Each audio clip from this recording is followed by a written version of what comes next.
Space-stuffed Hong Kong could get its first virtual cemetery for green burials. Father and son entrepreneurs set up high-rise columbarium, but insist that displays of remembrance must be done online to encourage green burial.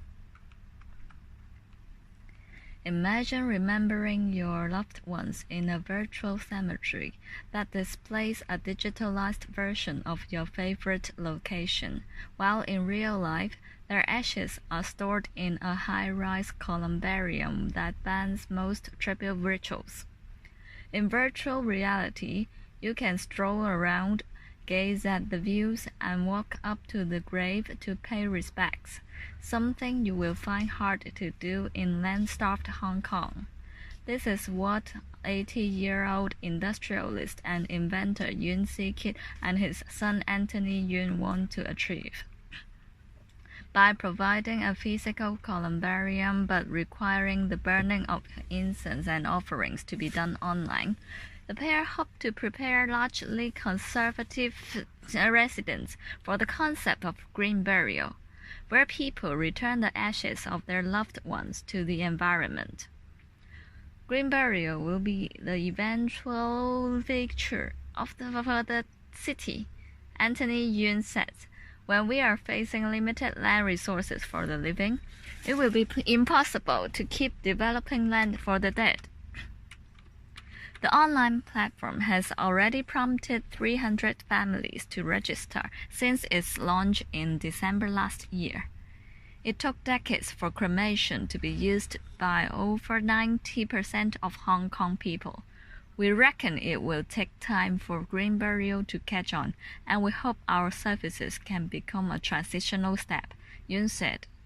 As the city continues to age, the government has projected the number of deaths will double from 46,900 last year to 97,600 by the year 2064.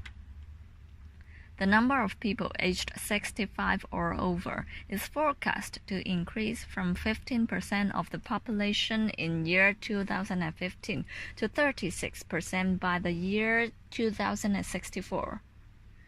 The share of people being cremated has increased from 35% in year 1975 to 93% last year, while the share of green burials accounted for 9% in year 2015. The father-son pair's company, Da Lon Industrial Holdings, submitted an application to the Town Planning Board this month to change the use of its property, Lam Kwok Group Building in Tsuen Wan, from industrial to columbarium use to provide 22,792 niches. 22,792 niches. Yun says the columbarium will ban incense or the burning of offerings to reduce pollution. It will also close during the Qingming and Chungye festivals, the two major times when people visit graves, to prevent traffic jams in the area.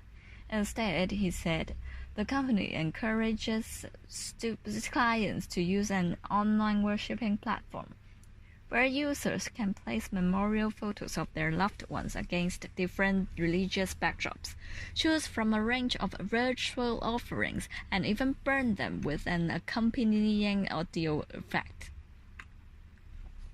The building will also provide multimedia rooms, open to a maximum of 120 people a day by appointment, for family members to offer virtual tributes. Yun says the company is working on a function to create virtual graves in locations picked by customers.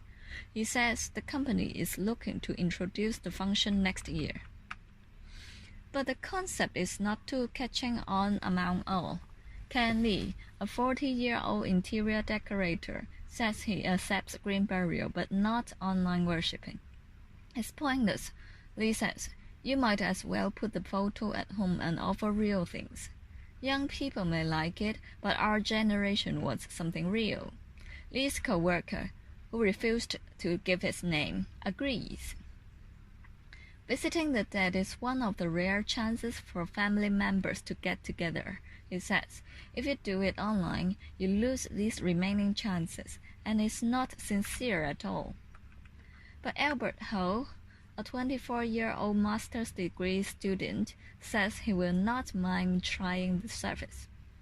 I guess it's similar to looking at photos of the deceased on Facebook, which I sometimes do, he says. Dr. Amy Chow, a University of Hong Kong associate professor specializing in death education, says paying tribute online has been implemented for a while on the mainland. She says many young people use the service. The mainland is large, and many young people working in far-flung areas find it difficult to return to their hometown to pay tribute, Chow says. But in Hong Kong, most people still visit the deceased physically, especially the older generations, because they take these rituals very seriously. She says more education and choices are needed for people to gradually accept alternative burial and commemorative methods. Meanwhile, Town Planning Board member Patrick Lau, who declines to comment on specific cases, said the board would consider environmental and traffic impacts, neighborhood concerns, and the involved building's compatibility with the surrounding land use when handling similar applications. Thank you for listening.